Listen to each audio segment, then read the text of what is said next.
Hello everyone, जय श्री कृष्णा, राधे राधे। आज हमारे स्कूल में संजय भैया आए थे जो जैन मुनि की दीक्षा ले रहे हैं।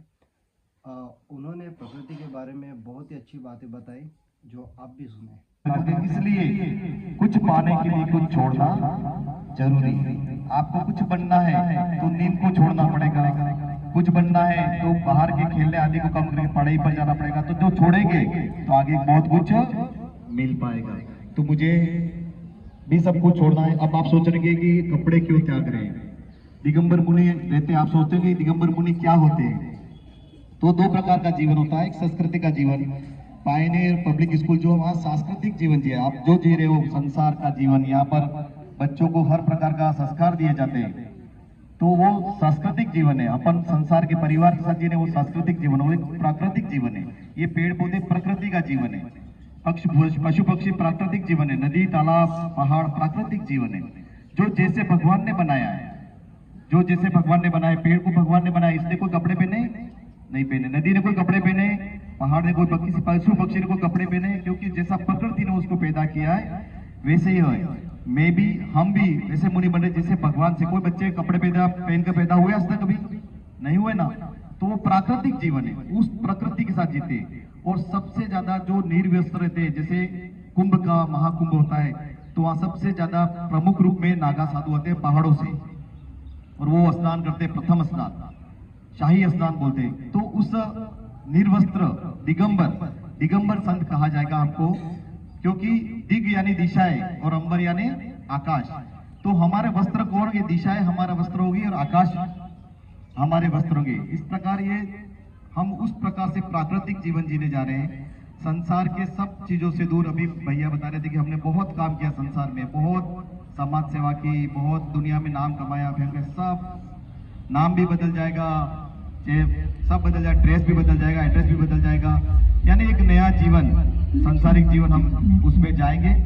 तो इस प्रकार अब दिगंबर संत क्या होते हैं, आप सोचते हो कि महाराज क्या होते हैं। 24 घंटे में दिन और रात कितने घंटे होते हैं, 24 घंटे में सिर्फ एक बार हाथ में खाना लेते हैं और एक बार पानी पीते हैं। कितनी भी गर्मी हो वो भी विधि मिलने पर। ये जो इतने सारे बाल दिख रहे हैं, कभी किसी नाई की दुकान पर, बड़े बड़े सैलून सेंटर पे नहीं, इसको हाथ से 3 महीने में हाथ से खींच के निकालना पड़ता है इसको, क्योंकि हमारे पास तो निर्वस्त्र है, हम कोई परिग्रह नहीं रखेंगे, कोई पैसा नहीं, कोई आडंबर नहीं, तो कहां से लाएंगे पैसा। और कोई साधु किसी से भीख मांगने वाले दूसरे से पैसा लेके भी देना नहीं है, इसलिए इसको हाथ से निकालना। सर्दी गर्मी वर्षा में कोई कपड़े नहीं, बिस्तर नहीं, ऐसे पाटे पे बैठे इस पर ही सोना, इस पर ही बैठना, कोई प्रकार का कोई आडंबर नहीं, सिर्फ एक पिच्ची रहती है मयूरभंज को आशीर्वाद देने के लिए, जीवों को बचाने के लिए। तो ये तो हुआ दिगंबर साधु के 24 घंटे में एक बार आहार पानी लेना, एक बार लेना, 3 दिन में लेना, 4 दिन में लेना। पानी भी कितनी भी गर्मी हो, अभी आपको आधे घंटे पानी नहीं मिले तो, पर हमारा 24 घंटे में एक, उसमें भी कोई बाल चीटी कंकड़ आ गया तो पानी भी नहीं पीना, दूसरे दिन 48 घंटे बाद पानी पीना।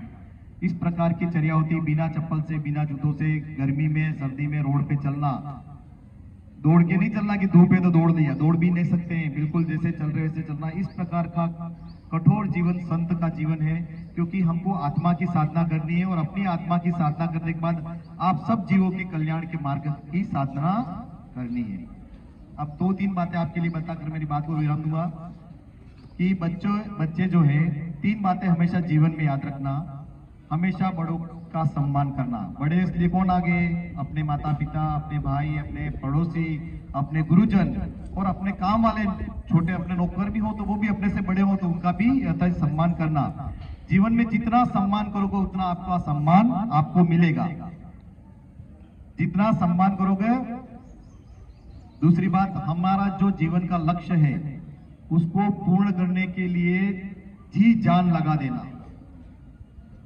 37 वर्ष पहले मेरा ये लक्ष्य था कि मैं दिगंबर मुनि बनूंगा, सरकारी नौकरी भी मिल गई, बंगले भी बन गए, दुकानें भी हो गई, लेकिन मेरा लक्ष्य क्या था, मुझे दिगंबर मुनि बनना है, घर को छोड़ना है। तो उस लक्ष्य को प्राप्त करने के लिए मैं 37 वर्षों तक कोशिश करी, लेकिन आखिर में मैंने इतने वर्षों में भी उस लक्ष्य को प्राप्त किया था। आपका जो भी बनने का लक्ष्य हो, चाहे किसी को डॉक्टर बनने का हो, किसी को IAS इंजीनियर, जो भी अपना लक्ष्य, उस पर अड़िग रहना।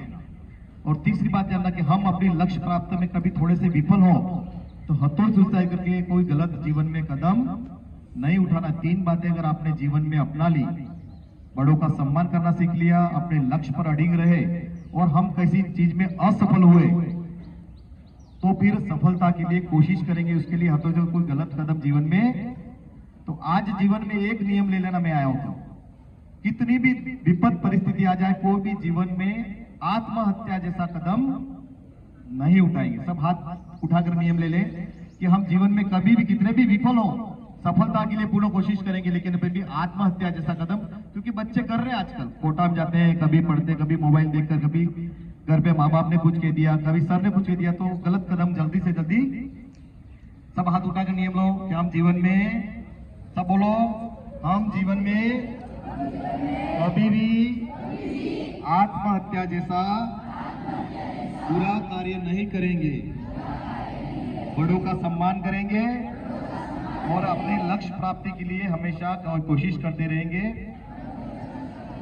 बहुत बहुत बहुत अच्छा, क्योंकि हमारे परेश जी सर और पूरे विद्यालय परिवार में ज़्यादा समय नहीं लूँगा, क्योंकि विद्यालय का पढ़ाई का समय भी और मुझे भी आगे गुरुदेव के पास पहुँचना है। तो सबका बहुत बहुत आभार, अभिनंदन। और मेरे द्वारा कभी भी किसी को मन वचन काय से जीवन में कुछ कहा गया हो तो मैं सबसे क्षमा चाहता हूँ, और आप सब मुझे क्षमा प्रदान करें। विद्यालय से जय भारत।